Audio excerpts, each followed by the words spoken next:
Oh, hello. I'm Kelly Frank. You caught me in my off hours catching up on some reading. Fire in the Wilderness, given to me by Father Greer. Good book. A lot of people actually don't know a lot about Edward Dominic Fenwick, and that's what we're going to do today. Not here in my humble abode, but back in his time. Let's go on a journey.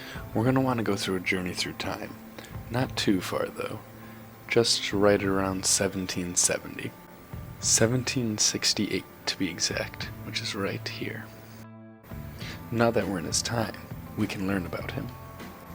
Edward Fenwick was born on August 19th, 1768, in the colony of Maryland, to Colonel Ignatius Fenwick and Sarah Taney.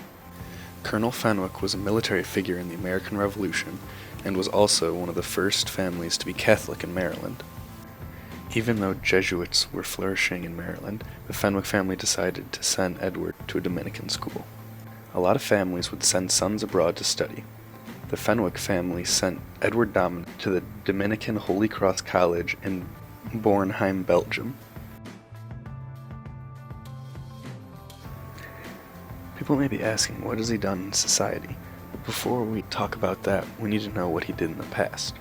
Edward Dominic Fenwick was the first bishop of Cincinnati. He became bishop in 1822. At that point in time, the Diocese of Cincinnati consisted of the entire state of Ohio.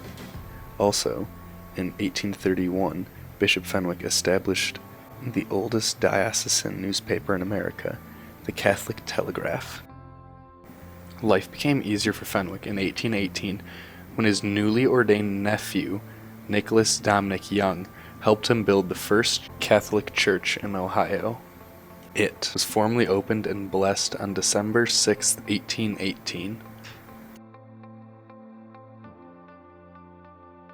Throughout his years as bishop, Edward Fenwick found joy and inspiration in ministering to the native people in his diocese.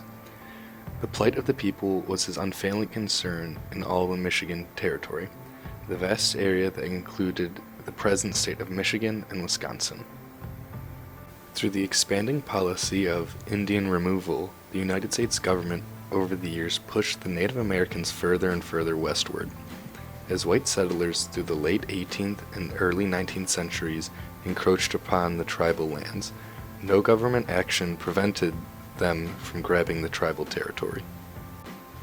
As the Indian tribes began to scatter, the bishop hoped to send missionaries to these tribes. Because of his early associations and continuing friendship with the Jesuits, Bishop Fenwick knew how long it would take to establish missionaries in every tribe.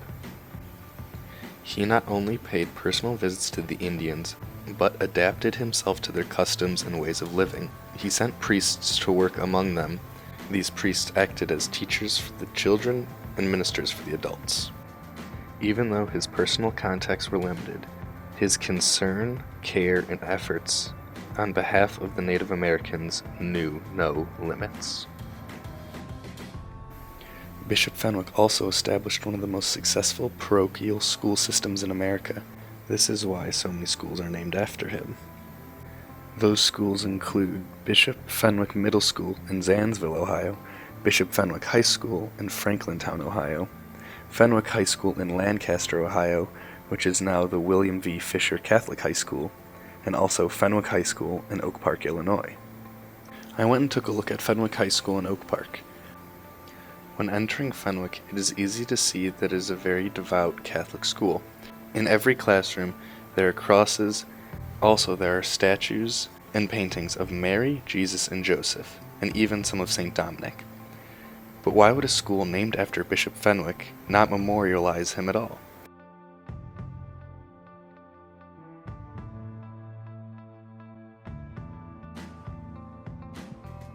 It is not until I was about to walk into the chapel that a statue of Bishop Fenwick is seen. He is also inside the chapel in stained glass form. But again, why would a school named after Bishop Fenwick memorialize him so little? Then I remembered that Bishop Fenwick was notorious for not liking praise.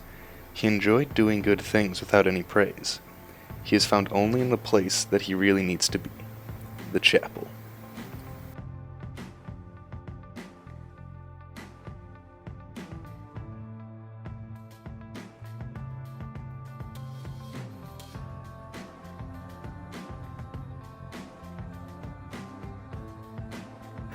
Bishop Fenwick was a great Dominican because he combined his love of country and God and desired to serve both.